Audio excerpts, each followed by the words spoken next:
हो गया। आज हम पढ़ाएंगे सीटेट में हिंदी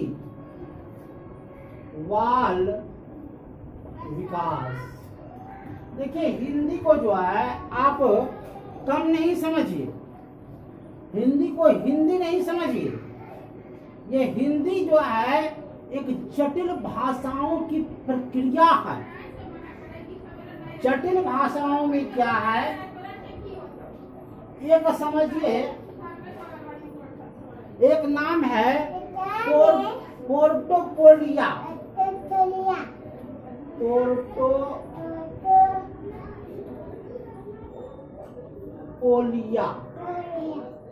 ये पोर्टोपोलिया क्या है, ये समझने के लिए अगर पोर्टोपोलियो को आप समझना चाहते हैं तो मेरा गाना को अगर समझ लीजिएगा तो पोर्टोपोलिया समझ में आ जाएगा। पोर्टोपोलिया को दो भागों में बांटा गया है, एक शैक्षिक भागों में और एक सह शैक्षिक भागों में। ये दोनों क्या है, एक किताबी है तो एक बाहरी है, बाहरी खेलकूद है। तो इसको समझने के लिए, पोर्टोपोलिया को हमेशा के लिए समझने के लिए, आपके दिलो दिमाग में बैठ जाए इस चीज को के लिए वो गाना आप समझिए। गाना है क्या कि ये दिन क्यों निकलता है और ये रातें क्यों होती है, पीर कहाँ से उठता है, ये आंख क्यों रोती है, मोहब्बत है क्या चीज हमको बताओ, और ये कितने सुरों की हमें भी सुनाओ। देखिए, फिर से मैं इस गाना को दोहराता हूं, अगर आप समझ लीजिएगा तो पोर्टोपोलिया को आप समझ लीजिएगा। ये जो पोर्टोपोलिया है इसको समझने में जरा सा भी देर नहीं कीजिएगा। पीर, ये दिन क्यों निकलता है, ये रातें क्यों होती है, पीर कहाँ से उठता है, आंखें क्यों रोती है, मोहब्बत है क्या चीज हमको बताओ, ये कितने सुरों की मुझे भी सुनाओ। कहने का मतलब ये हुआ कि ये दिन क्यों निकलता है, ये रातें क्यों होती है। तो दिन निकलना, रातें निकलना, ये बाहरी की चीज है, ये मेरे बस की चीज नहीं है। वह एक शैक्षिक है, शैक्षिक है, उसका दिन निकलना पड़ेगा, बात ही होगी। अब एक पहले दूसरा शब्द बनाए, पीर कहाँ से उठती है, पीर कहाँ से उठती है और आंखें क्यों रोती है। तो पीर जो है शैक्षिक क्रिया से रोती है। अगर आपका अंदर दिल से पढ़ने की इच्छा होगा तो वहीं से पीड़ा उठेगा। और आंखें क्यों रोती है, आंखें माने अंदर से वो रोकता है। तो अंदर से रोने का मतलब हुआ कि किताबी भाषा, किताबी भाषा होता है अंदर की भाषा, और बाहरी भाषा होता है शैक्षिक, जो खेलकूद की भाषा। मैंने पहले ही कहा था कि खाली गाना को समझ लीजिएगा, पोर्टोपोलिया को समझने में कोई अंतर नहीं आएगा। मैंने कहा था कि ये दिन क्यों निकलता है, ये रातें क्यों होती है, पीर कहाँ से उठता है, आंखें क्यों रोती है। बस इसको आप समझ लिए तो इसको समझ लिए। शैक्षिक और शैक्षिक, पोर्टोपोलिया का मतलब होता है प्रगति रिपोर्ट। होता है क्या, इसका मतलब होता है प्रगति रिपोर्ट।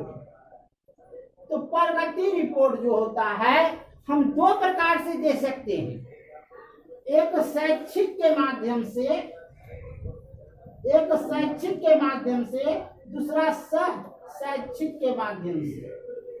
समझते जाइए।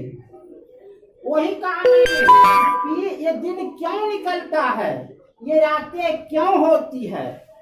तो जो दिन निकलता है और रातें होती है वो बाहरी दुनिया से होती है, बाहरी दुनिया से होता है ना। अब पहले कहा था पीर कहाँ से उठती है और आंखें क्यों रोती है। तो पीर कहाँ से उठता है, वह होता है किताबी भाषा।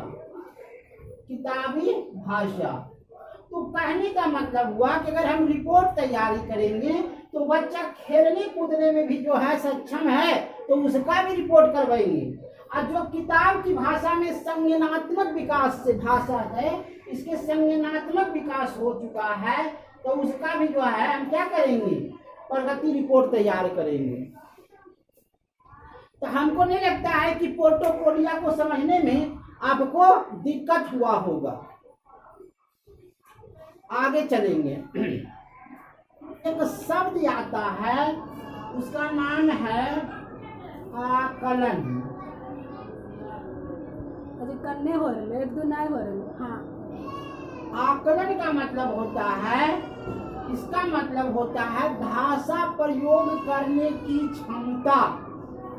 बच्चा में क्या होता है, बच्चा में भाषा प्रयोग की क्या होती है, क्षमता होता है, विकास होता है, कौशल होता है। ये जो है हम आकलन से, अनुमान से पदार्थ लेते हैं। कहने का मतलब हुआ दूसरा में कि एक बच्चा को हम कहानी सुनाते हैं। क्या करते हैं, कहानी सुनाते हैं, कहानी सुनाते हैं। जब हम कहानी सुनाते हैं तो कहानी उसको कैसी अच्छी लगती है। राजा रानी की कहानी तो इसमें होगा संदर्भ कहानी, संदर्भ के बारे में। उसके बाद बच्चा का कहानी सुनने के बाद क्या विकास होगा, तो काल्पनिक शक्ति विकास होगा, काल्पनिक शक्ति, काल्पनिक शक्ति विकास होगा। उसके बाद बच्चा में जो है प्रतिक्रिया करने की विकास होगा, स्पष्टीकरण, प्रतिक्रिया, प्रतिक्रिया करेगा। और उसके बाद उस पर प्रश्न उत्तर करेगा। कहानी जब समाप्त हो जाएगा तो उस पर क्या करेगा, प्रश्न करेगा और उस पर उत्तर करेगा। समझें। और अगर हम किसी बच्चा को भाषण दिलाते हैं, अगर हम किसी बच्चा को क्या करते हैं, भाषण दिलाते हैं, तो उसमें क्या होता है, बोलने की क्षमता की विकास होती है। क्या होता है, बोलने की क्षमता का विकास होता है। अगर हम किसी बच्चा को भाषा दिलाते हैं या भाषा कराते हैं तो उसको बोलने की क्षमता आता है। और क्या, प्राथमिक स्तर पर बच्चा को जो है रंगीन पुस्तकें देनी चाहिए। क्या देनी चाहिए, रंगीन पुस्तकें।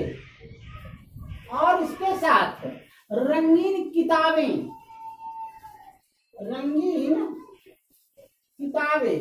अगर बच्चा चित्र देखेगा तो उसमें मन में कल्पना आएगी, वो उस जो है रंगीन पुस्तकें, रंगीन किताबें से मदद होगा। अगर बच्चा विद्यालय आता है प्रथम बार तो उसके साथ आता है बहुभाषिकता। मैं पहले ही कह चुका था बहुभाषिकता क्या है। उसके साथ होता है नया विचार। क्या होता है, नया विचार। क्या आता है उसके साथ, नया विचार आता है। और उसके साथ आता है नया नियम। क्या आता है, नया नियम आता है। तो ये सब बच्चा जो है आता है। एक अर्थ होता है संबल, एक शब्द होता है संबल। ये शब्द होता है संबल। ये संबल क्या है, इस पर प्रश्न उठता है। तो कई भाषाओं की विविधताएं, संबल का मतलब होता है कि कई भाषा की विविधता। क्या होता है, कई भाषाओं की विविधता की संस्कृति क्या होता है कि संस्कृति क्या होती है, एक समान होती है। क्या होती है, कई भाषाओं की विविधता का संस्कृति को संबल कहते हैं। क्या कहते हैं, संबल कहते हैं। देखिए, अगर विद्यालय को आता है तो हिंदू का लड़का आएगा, मुस्लिम का लड़का आएगा, ईसाई आएगा, सिख आएगा, तो उसी को कहते हैं उसकी कई भाषाएं होगी और कई संस्कृतियां होगी और सभी को मिलता है तो उसको कहते हैं संबल।